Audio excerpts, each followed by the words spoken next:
I have this new design that I just created for my church this Sunday, and I thought it would be pretty neat to show you the design process and the number of layers that I have to get to this final product. So let's go ahead and jump right in. Okay, so I'm going to take the original, return it back to the plain page it used to be. The first thing that I found was this font that I actually liked. I liked it for one thing. It was this kind of the additional glyphs and letter alternatives that it had. And the one that caught my attention was this L and this E that came together. I said, hey, I'm going to use that in the title. And I thought it was pretty neat to have that. So this is the font that I decided to go with. One of the first images that caught my attention was this one that has these mountains off in the distance. I thought I want to use those mountains. So I don't always find the images that I want just as they are. I like to combine different images to create a completely new original environment.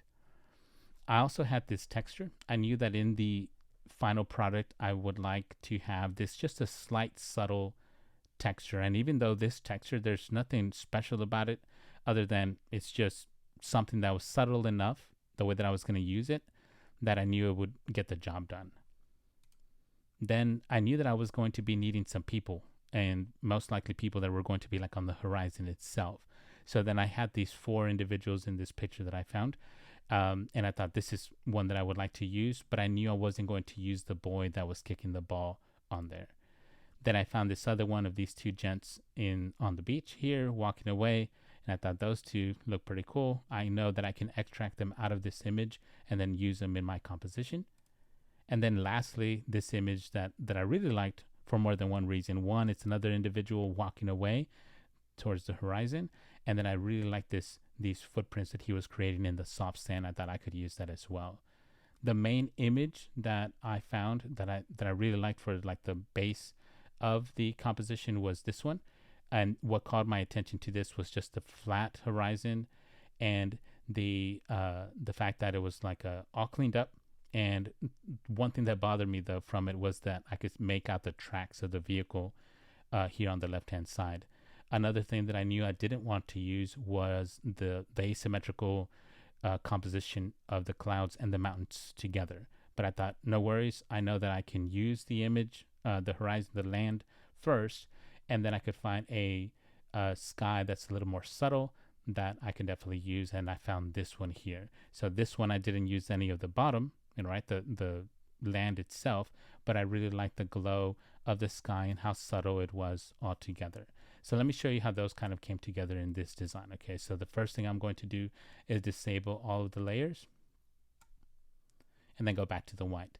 So again, the base image was this dirt. I took out the tracks, I softened them up on the left hand side here, and I just made it a straight flat sky or horizon here. Then I added those mountains from that first image that I showed you. Just a nice, subtle, distant mountains. And already just with these 2, I've created an environment that doesn't actually exist on the planet.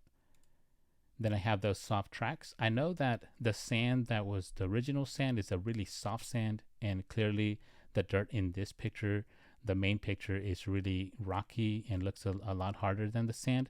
So I kind of like masked out a lot of it, and I feathered it quite a bit, and then I dropped the opacity so it would blend a little bit more. It's still not perfect, but I knew that the process I was going to go through was going to unify it, and I'll kind of mention those in a second.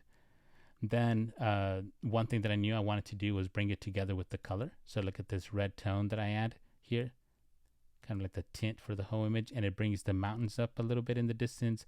The dirt now looks like a red clay with some footprints in it. All right, so then I knew that I wanted a slight vignette to the whole thing. So here's the vignette off and here's the vignette on. And I think that unifies it a little bit more. And look at this one texture that I add, the one that didn't call anybody's attention, right? Look at the texture, just brings it in just a tiny bit more. And then now the font. For the font itself, I brought the text in, but I didn't just drop in the black text in here and made a fade. I thought that would be too easy, right? So what I did for that is I actually used the image of the sky. I selected the text and I just knocked out the rest of it. So it creates this nice fill for the text itself to kind of make it subtle. and I really like that. Then of course I masked out the bottom so it looks like it's fading into the horizon. At this point it was like a little too much. It was too faded. So I ended up adding some texture behind it.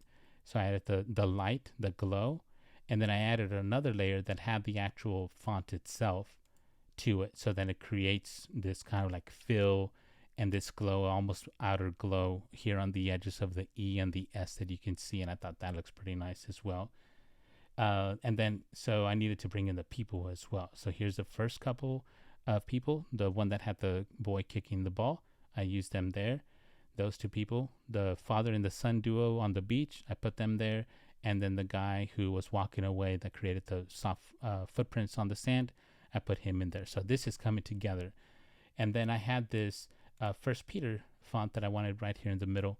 And for that, notice that I did add this drop shadow to it. So just to kind of bring it off of the ground a little bit more, I think it looks a lot better like that.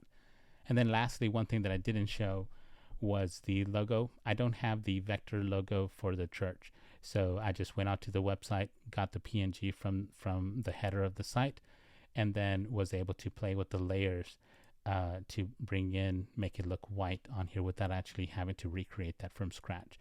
So that's the entire process. So when the reason I like demonstrating this is like when we look at this face value, like, oh, look, you found a nice image that, just happened to match what we wanted.